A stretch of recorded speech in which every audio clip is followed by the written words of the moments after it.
Good morning to all my friends. कैसे हैं आप सब? मैं विकास वर्मा अपने यूट्यूब चैनल द आर्कटर में आप सभी लोगों का हार्दिक स्वागत एवं अभिनंदन करता हूं। जैसा कि आपको पता है, मैं डिप्लोमा इन आर्किटेक्चर असिस्टेंटशिप से रिलेटेड वीडियो बनाकर अपने यूट्यूब चैनल पर अपलोड करता हूं। तो दोस्तों, बिना देरी किए वीडियो को स्टार्ट करते हैं। तो आज हम वीडियो में एस्टीमेट, कॉस्टिंग एंड स्पेसिफिकेशन के बारे में बात करेंगे, जो कि आपके फोर्थ सेमेस्टर में आने वाला सब्जेक्ट है। ठीक है, तो इसके सिलेबस के बारे में जानकारी प्राप्त करते हैं। तो सिलेबस में आपको भवन, एस्टीमेट कॉस्टिंग ऑफ भवन, मतलब कि भवन की लागत या अनुमान निकालना, उसके बाद जनशास्त्र है, उसके बाद मूल्यांकन, वैल्यूएशन। ठीक है, ये तीन ही चैप्टर आपको एस्टीमेट, कॉस्टिंग एंड स्पेसिफिकेशन में पढ़ना है। तो दोस्तों, आज हम इस वीडियो में भवन, मतलब कि estimate, costing and specification of building के बारे में बात करेंगे, चैप्टर नंबर 1 के बारे में। तो दोस्तों, टॉपिक नंबर फर्स्ट, मतलब कि भवन, बिल्डिंग, भवन या बिल्डिंग। प्राक्कलन, मतलब कि जो एस्टीमेट होता है वो होता क्या है, प्राक्कलन होता क्या है। किसी भवन या योजना के प्रारंभ होने से पहले किया गया एक अनुमानित गणना प्राक्कलन कहलाता है। जैसे कि आपका कोई घर है, और घर बनाने से पहले आप एक अनुमान लगाते हैं कि हमारा एक मंजिला इमारत है, इसमें इतनी बोरी सीमेंट लगेगी, इतनी बोरी कंक्रीट लगेगी, तो कुल मिला के हमारा इतना इतना बनने में इतना इतना रुपया खर्च होगा। तो यही हमारा होता है प्राक्कलन। अब बात करते हैं प्राक्कलन के प्रकार। प्राक्कलन के 9 प्रकार हैं। प्रारंभिक, आप देख सकते हैं यहाँ पर, प्रारंभिक प्राक्कलन, कुर्सी क्षेत्रफल प्राक्कलन, घनाकार दर प्राक्कलन, स्थल परिमाण विधि प्राक्कलन, विस्तृत प्राक्कलन, पुनरीक्षित प्राक्कलन, पूरक प्राक्कलन, संशोधित प्राक्कलन, वार्षिक मरम्मत एवं अनुरक्षण प्राक्कलन। अब बात करते हैं प्रारंभिक प्राक्कलन। मकान को बनाने में सबसे पहले जो किया गया प्राक्कलन होता है, मतलब कि आप जब अनुमानित एक प्राक्कलन करते हैं, अनुमानित गणना करते हैं कि भाई इतनी बोरी सीमेंट, इतना बोरा कंक्रीट और इतना खर्च होगा, तो यही आपका हो जाता है प्रारंभिक प्राक्कलन, और कुछ नहीं है। इसके बारे में आप पढ़ सकते हो। ओके दोस्तों, अब बात करते हैं कुर्सी क्षेत्रफल, मतलब कि प्लिंथ लेवल। अब सपोज दैट, अब तो आपने प्रारंभिक प्राक्कलन कर लिया, उसके बाद आपका मकान बनना तैयार हो गया, तो उसके बाद फाउंडेशन से लगाकर प्लिंथ लेवल तक जितना भी खर्चा आता है या उसका प्राक्कलन होता है, उसे कुर्सी क्षेत्रफल प्राक्कलन कहते हैं। सिंपल सी लैंग्वेज है, आप समझ सकते हैं, और इसकी परिभाषा आपके सामने नोट की गई है। मैं इसलिए नहीं पढ़ रहा कि वीडियो लेंदी हो जाएगी तो आपको भी पढ़ने का मज़ा नहीं आएगा, तो मैं सिर्फ इसका मतलब आपको शॉर्ट में बता रहा हूँ। उसके बाद घनाकार दर प्राक्कलन, मतलब कि एक प्रकार का सिद्धांत ही है, जो इसका सिद्धांत भी कुर्सी क्षेत्रफल प्राक्कलन के समान ही है अगर देखा जाए तो। इस विधि में प्रस्तावित भवन के क्षेत्र के समान विशिष्टियों के किसी भवन की लागत को भवन के आयतन से भाग देकर प्रति इकाई आयतन की दर निकाली जाती है। मतलब कि आपने जब जितना भी भवन का क्षेत्र है, उसकी विशिष्टियों को निकालकर आप उसके आयतन से भाग कर दो, तो आपको इकाई आयतन की दर प्राप्त हो जाएगी, और इसी इकाई दर को प्रति इकाई आयतन की दर से गुणा करके भवन का प्रारंभिक प्राक्कलन निकाला जा सकता है। समझ गए होंगे आप लोग। अब बात करते हैं स्थूल प्रमाण विधि प्राक्कलन। इस विधि में भवन की दीवारों की लंबाई, चौड़ाई, क्षेत्रफल ज्ञात करके प्राक्कलन तैयार किया जाता है। ओके दोस्तों, 9 प्रकार के हैं, आप बढ़िया तरीके से पढ़ लीजिएगा। अब सबसे इम्पॉर्टेंट है विस्तृत प्राक्कलन क्या होता है। विस्तृत प्राक्कलन के अंतर्गत आपको पूरा बढ़िया तरीके से पढ़ना रहेगा। इसके स्पेसिफिकेशन, मतलब इसके बारे में विवरण करना पड़ेगा, क्या है क्या नहीं, पूछ लिया जाता है कभी कभी। विस्तृत प्राक्कलन क्या है? यह एक परिशुद्ध प्राक्कलन है। इसमें भवन की मुख्य मदों की विस्तृत गणना करके प्रत्येक मद का परिमाण निकाला जाता है। अब बात करते हैं पुनरीक्षित प्राक्कलन के बारे में। जब मूल स्वीकृति में 5% से अधिक की वृद्धि हो जाए अथवा 5% वृद्धि संभावित हो, जब कार्य का प्रशासनिक स्वीकृति से 10% अधिक का व्यय हो जाए अथवा संभावित हो, पुनरीक्षित प्राक्कलन का क्या मतलब है? जैसे कि आपने अपने मकान की लागत की, भाई हमें 5 लाख होगा, 5 लाख मतलब 50 मतलब एक मकान इतना बनाने में आपका 1 लाख खर्च होगा, ठीक है। तो 1 लाख में अब मैक्सिमम आपने निकाल लिया, लेकिन उसके बाद जब लागत लगनी स्टार्ट हो गई तो 5% और निकल आया, मतलब 5% ज़्यादा हो गया, 1,05,000 हो गया या 95,000 हो गया। तो ये आपका पुनरीक्षित प्राक्कलन के अंतर्गत आता है। अब बात करते हैं पूरक प्राक्कलन के बारे में। यह भी विस्तृत प्राक्कलन ही है और उस अवस्था में तैयार किया जाता है जब मूल कार्य में अतिरिक्त कार्य करने की आवश्यकता होती है। मतलब कि आपने अपने मकान में कहा कि हमें इतना इतना चाहिए और भैया और कुछ चाहिए ही नहीं है। उसके बाद जब आपका मकान बन के तैयार हो गया, उसके बाद आप चाहते हो कि इसमें अलमारी भी बनाई जाए, उसके बाद इसमें फॉल सीलिंग भी बनाई जाए, तो ये सब आपका पूरक प्राक्कलन के अंतर्गत आता है। अब बात करते हैं पूरक एवं पुनरीक्षित प्राक्कलन। पूरक प्राक्कलन और पुनरीक्षित प्राक्कलन का समावेश ही पूरक एवं पुनरीक्षित प्राक्कलन कहलाता है। अब बात करते हैं वार्षिक मरम्मत एवं अनुरक्षण प्राक्कलन के बारे में। यह भी विस्तृत प्राक्कलन है जो संरचना को सही व सुरक्षित स्थिति में बनाए रखने के लिए तैयार किया जाता है। ओके, अब बात करते हैं भवन योजना के सिद्धांत। ये बहुत ही मोस्ट इम्पॉर्टेंट चीज़ है, आप इसको बढ़िया तरीके से पढ़ लीजिएगा। भवन योजना के सिद्धांत मतलब कि जब आप किसी बिल्डिंग को डिज़ाइन कर रहे हैं, प्लानिंग कर रहे हैं, तो उसके अंतर्गत हमें कौन से सिद्धांत अपनाने चाहिए। सटे कमरे या एवं खंड, मतलब कि आपको मकान सटे सटे बनाने चाहिए। ये नहीं कि एक मकान यहाँ बना दिया, एक मकान यहाँ बना दिया, ऐसे नहीं। सटे कमरे इस तरीके से, ठीक है। और उसके बाद खंड भी, मतलब जो उसका सेक्शन हो वो भी अच्छे तरीके से कटा होना चाहिए। अब आपने मकान बनाया, मकान में कहीं सर्कुलर आपने डाल दिया, कहीं ट्रेंगुलर कमरे बना दिए, तो ये तो सही नहीं है। तो आपको वहाँ पर वर्गाकृत आकृति को ही अपनाना है। मितव्ययी रचना होनी चाहिए। ऊंचाई भी, ये नहीं कि ऊंचाई आपने स्टैंडर्ड जो हाइट है 3,000 से 3600 mm तक मानी जाती है रूफ लेवल, तो इससे ज़्यादा तो होनी नहीं चाहिए, ठीक है। छत का आवरण, छत का जो आवरण है वो 15 सेंटीमीटर से मोटा नहीं होना चाहिए, स्टैंडर्ड्स वैल्यू हैं। परिचलन, आप जब एंट्री करते हो तो कोई प्रॉब्लम नहीं होनी चाहिए, नहीं कि आप पहले घुस गए और उसके बाद कोई प्रॉब्लम हो गई, मतलब कि आने जाने में कोई सुविधा नहीं हो, मतलब सुविधा होनी, मतलब कोई दिक्कत ना हो। उसके बाद आपने जो भवन डिज़ाइन किया है उसमें वायु एवं प्रकाश वेंटिलेशन होना बहुत ही इम्पोर्टेंट है। एकांतता, मतलब कि साइलेंस, मतलब कि शांति होना वहाँ पे बहुत ज़रूरी है। ये नहीं कि आपने सब खुला खुला कर दिया तो बाहर से शोरगुल हो रहा है तो अंदर सुनाई दे रहा है, ठीक है। तो ये सब चीज़ें।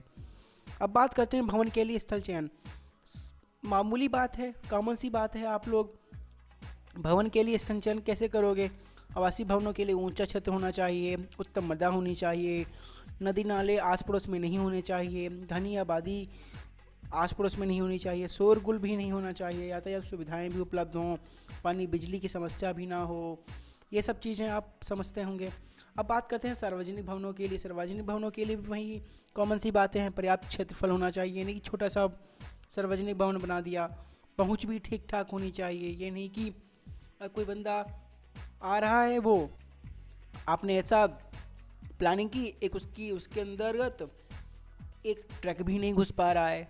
तो ये सब चीज़ें, आवश्यक सेवाएं भी वहाँ पे होनी चाहिए। ये नहीं कि जैसे कि आपने सार्वजनिक भवन बनाया है तो वहाँ पे कुछ चीज़ लाने के लिए कुछ भी, सपोज दैट वहाँ पे आपने सार्वजनिक भवन में हॉस्पिटल बनाया, हॉस्पिटल में एम्बुलेंस आने के लिए आपने आवश्यक सेवाएं ही नहीं प्रदान की, खुला क्षेत्र ही नहीं दिया। ये सब चीज़ें। क्रय मूल्य, मतलब कि आपने सार्वजनिक भवन के लिए एक जगह खरीदी, तो जगह खरीदने पर ये नहीं कि अगर 1,000 स्क्वायर फीट है तो वहाँ पे आपने 25,000 स्क्वायर फीट खरीद लिया, ये सही नहीं है। मतलब कि क्रय मूल्य भी ठीक ठाक होना चाहिए, उस वर्तमान क्रय मूल्य के बराबर। अब आपने सार्वजनिक भवन के लिए कोई विवाद भूमि भी ना खरीद ली हो, तो ये भी सही नहीं है। अब बात करते हैं भवन प्राक्कलन हेतु आवश्यक दस्तावेज। समझते होंगे। भवन संबंधी सभी ड्राइंग जो आर्किटेक्ट प्लान दृश्य कार्ड मतलब प्लान एलिवेशन सेक्शन, वर्तमान दरों का ज्ञान होना चाहिए, सर्वेक्षण रिपोर्ट होनी चाहिए, विभिन्न दस्तावेज भी होने चाहिए। जो बंदा बना रहा है ठेकेदार के साइन वगैरह ये सब समझते होंगे आप लोग कि कौन कौन से दस्तावेज होने चाहिए। तो अगर कोई क्वेश्चन पूछ ले कि भवन प्राक्कलन है तो आवश्यक दस्तावेज क्या होने चाहिए तो आप बता सकते हो।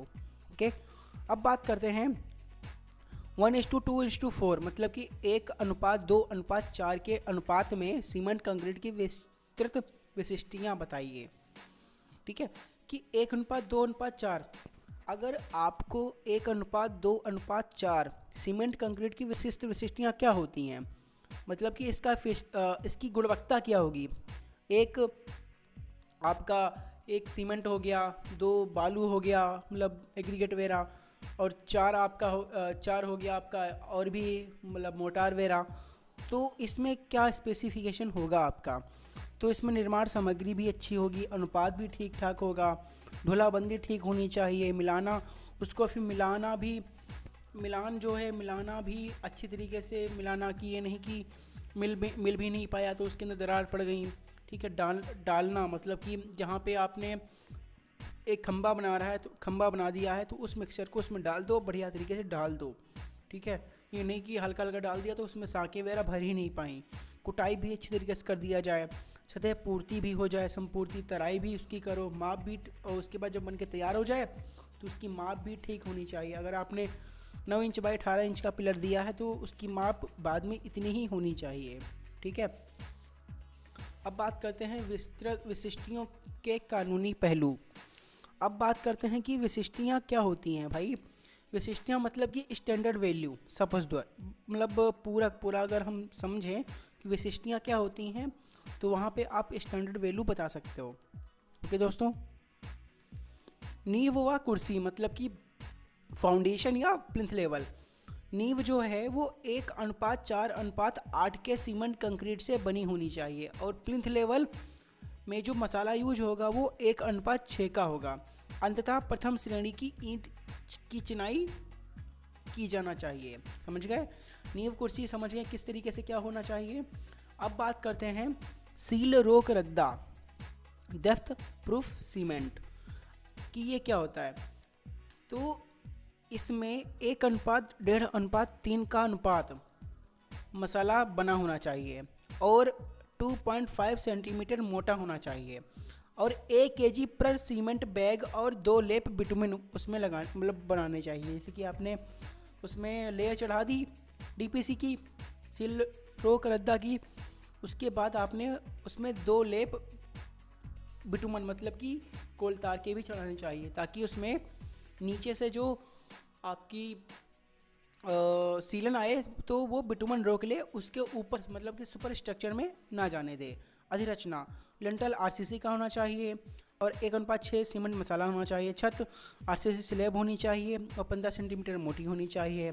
समापन छत भीतर दीवारों शयनकाल में जो मतलब प्लास्टर होना चाहिए वो 12 mm मोटा का स्तर होना चाहिए। दरवाजे खिड़कियाँ सामान्य नियमानुसार जितनी भी होनी चाहिए, और उसमें जो पल्ले लगे होने चाहिए वो सागौन के 4.5 सेंटीमीटर मोटे होने चाहिए। अब बात करते हैं विविध। भवन के चारों ओर 1 मीटर चौड़ा 7.5 सेंटीमीटर मोटा सीमेंट कंक्रीट का 1:3:6 एप्रन बनाया जाएगा। अब बात करते हैं विशिष्टियों की आवश्यकता क्यों होती है।